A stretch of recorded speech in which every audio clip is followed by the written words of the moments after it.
नमस्कार, दिन भर की हाइलाइट्स को लेकर हाजिर है सुजस आवाज राजस्थान।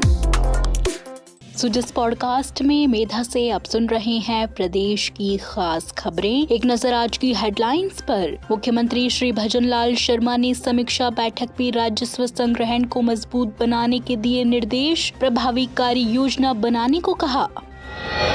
मुख्यमंत्री के निर्देशन में राजस्थान कृषि उपज मंडी प्रांगण भूमि अर्जन नीति को मंजूरी, 22 करोड़ रुपए से अधिक के विकास कार्यों को स्वीकृति। मुख्यमंत्री की उच्च स्तरीय समीक्षा बैठक में आधारभूत सुविधाओं के सुनियोजित विकास पर जोर, गांव से शहर तक समग्र और योजनाबद्ध विकास सुनिश्चित करने के निर्देश। और मुख्यमंत्री की भ्रष्टाचार पर सख्ती, 50 से अधिक मामलों का निस्तारण, भ्रष्ट एवं अनुशासनहीन लोक सेवकों के विरुद्ध राज्य सरकार की कड़ी कार्रवाई। और अब सुनिए समाचार विस्तार से। मुख्यमंत्री भजनलाल शर्मा ने आज मुख्यमंत्री कार्यालय में राजस्व संग्रहण के संबंध में समीक्षा बैठक ली। बैठक में राजस्व आय में वृद्धि के विभिन्न पहलुओं पर चर्चा की गई। मुख्यमंत्री ने अधिकारियों को निर्देश दिए कि राजस्व संग्रहण को और सुदृढ़ बनाने के लिए प्रभावी कार्य योजना तैयार कर समयबद्ध और परिणामोन्मुखी तरीके से कार्य सुनिश्चित किया जाए। उन्होंने कहा कि राजस्व आय में बढ़ोतरी से प्रदेश के समग्र विकास कार्यों को और गति मिल सके। मुख्यमंत्री भजनलाल शर्मा ने प्रदेश की कृषि उपज मंडियों के विकास को गति देने के लिए राजस्थान कृषि उपज मंडी प्रांगण भूमि अर्जन नीति को मंजूरी प्रदान की है। इस नीति का उद्देश्य मंडी विकास के लिए भूमि अर्जन की प्रक्रिया को पारदर्शी और सुव्यवस्थित बनाना और किसानों और व्यापारियों के लिए बेहतर सुविधाएं उपलब्ध कराना है। नई नीति के तहत मंडी विकास परियोजनाओं से जुड़े जिन मामलों में भूमि अवाप्ति का अवार्ड जारी हो चुका है, उनमें कुल अवाप्त और अवाप्तधीन भूमि का 15% विकसित भूमि आवंटित की जाएगी। वहीं जिन मामलों में अवार्ड जारी नहीं हुआ है, उनमें 20% विकसित भूमि आवंटित करने का प्रावधान किया गया है। इसके अलावा आपसी समझौते से भूमि अर्जन की स्थिति में यदि भूधारक मंडी समिति को निःशुल्क भूमि समर्पित करते हैं, तो उन्हें समर्पित कुल भूमि के बदले 20% विकसित भूमि प्रदान की जाएगी। इस व्यवस्था से नई मंडियों और यार्डों के निर्माण में तेजी आएगी और भूमि अर्जन से जुड़े लंबित न्यायिक प्रकरणों के निस्तारण में भी मदद मिलेगी। मुख्यमंत्री ने प्रदेश की विभिन्न कृषि उपज मंडी समितियों में 22 करोड़ रुपए से अधिक के विकास कार्यों को भी मंजूरी दी है। इसमें अटरू 12 रामगंज मंडी कोटा, गुलाबपुरा भीलवाड़ा, गजसिंहपुर श्रीगंगानगर, सुजानगढ़ चूरू, दूदू जयपुर, सरदार शहर चूरू और सूरजपोल अनाज मंडी जयपुर सहित अन्य मंडियों में यार्ड निर्माण, विद्युत कार्य और संपर्क सड़कों के निर्माण शामिल हैं। इन विकास कार्यों में मंडी प्रांगण में आधारभूत सुविधाएं मजबूत होंगी और किसानों और व्यापारियों को कृषि उपज के विपणन में अधिक सुविधा मिल सकेगी।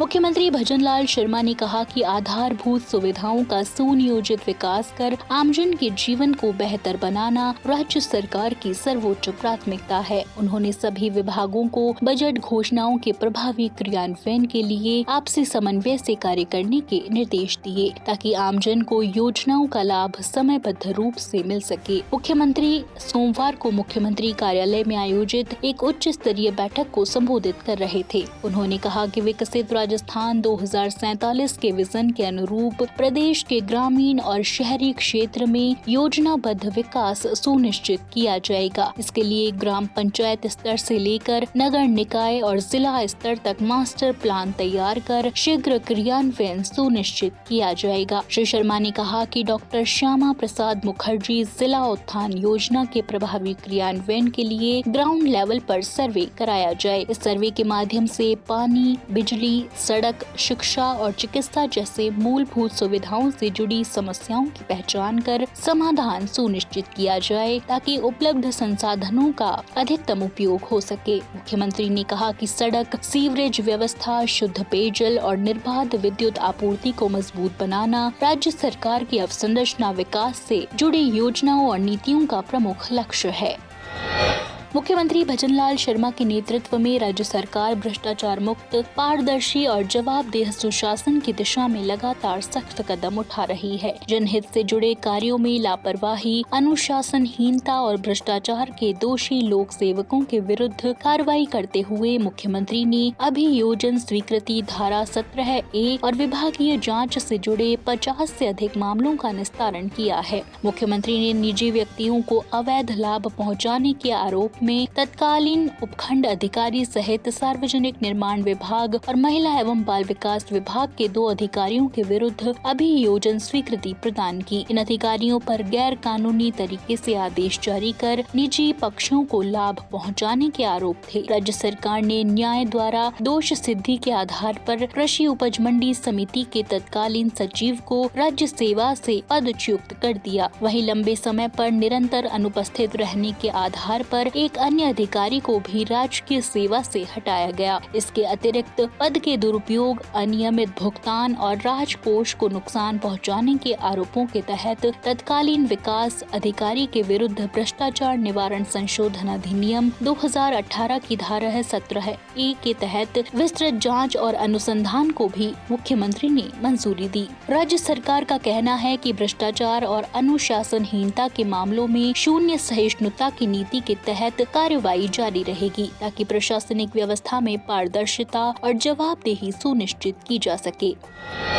मुख्य सचिव वी श्रीनिवास ने राजस्थान दिवस समारोह की तैयारियों को लेकर शासन सचिवालय में बैठक ली और अधिकारियों को आमजन की भागीदारी के साथ कार्यक्रमों को भव्य बनाने के निर्देश दिए। राजस्थान दिवस समारोह 15 से 19 मार्च तक प्रदेश भर में आयोजित होगा। आपको बता दें कि 15 मार्च को जयपुर में मुख्यमंत्री भजनलाल शर्मा विकसित राजस्थान रन का फ्लैग ऑफ करेंगे और राजस्थान को जाने क्विज के साथ समारोह का शुभारंभ होगा। 16 मार्च को बांसवाड़ा के बेणेश्वर धाम में राजस्थान जनजातीय गौरव दिवस, 17 मार्च को राजस्थान युवा शक्ति दिवस, 18 मार्च को मुख्यमंत्री द्वारा महाआरती और किसान पशुपालक समृद्धि दिवस मनाया जाएगा। वहीं 19 मार्च को राजस्थान दिवस का मुख्य समारोह जालौर में आयोजित होगा। इस दौरान प्रदेश भर में सांस्कृतिक कार्यक्रम होंगे और राजकीय भवनों को रोशनी से सजाया जाएगा।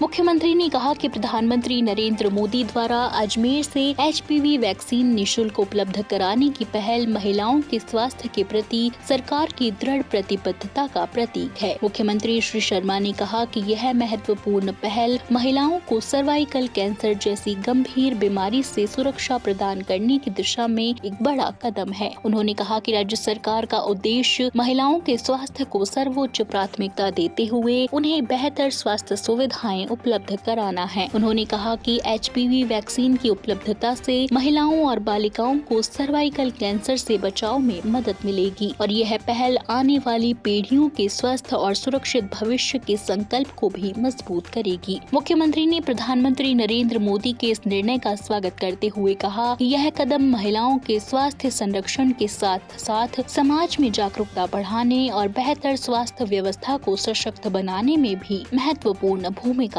निभाएगा। और अब विधानसभा में आज और चलते चलते बात 16वीं राजस्थान विधानसभा की, जिसके पंचम सत्र में सवाल जवाब का दौर आज भी जारी रहा। वन राज्य मंत्री संजय शर्मा ने विधानसभा में कहा कि कुंभलगढ़ टाइगर रिजर्व परियोजना को राष्ट्रीय बाघ संरक्षण प्राधिकरण द्वारा अगस्त 2023 में सैद्धांतिक मंजूरी मिलने के बाद राज्य सरकार आगे की प्रक्रिया पूरी कर रही है। उन्होंने बताया कि रिजर्व बनने के बाद क्षेत्र में पर्यटन बढ़ेगा और स्थानीय ग्रामीणों को रोजगार के अधिक अवसर मिलेंगे। पर्यटन को बढ़ावा देने के लिए कालीघाट, भीलभेरी और हुलास गोरमघाट 2 नए सफारी मार्ग प्रस्तावित किए गए हैं। वन विभाग द्वारा टाइगर रिजर्व के कोर और बफर क्षेत्र के प्रस्ताव केंद्र सरकार को भेजे जा चुके हैं और आवश्यक प्रक्रियाएं जारी हैं। वहीं पशुपालन मंत्री जोराराम कुमावत ने विधानसभा में बताया कि विधानसभा क्षेत्र खाजूवाला में 2 ब्लॉक वेटरनरी हेल्थ ऑफिस, 2 प्रथम श्रेणी पशु चिकित्सालय, 13 पशु चिकित्सालय और 65 पशु चिकित्सा उपकेंद्र सहित कुल 82 पशु चिकित्सा संस्थाएं स्वीकृत हैं। श्री कुमावत सदस्य श्री विश्वनाथ मेघवाल के पूरक प्रश्न का जवाब दे रहे थे। तो आज के सुजस पॉडकास्ट में इतना ही। मेधा को दीजिए इजाजत, कल फिर होगी आपसे मुलाकात। तब तक बने रहिए सुजस आवाज राजस्थान के साथ। नमस्कार।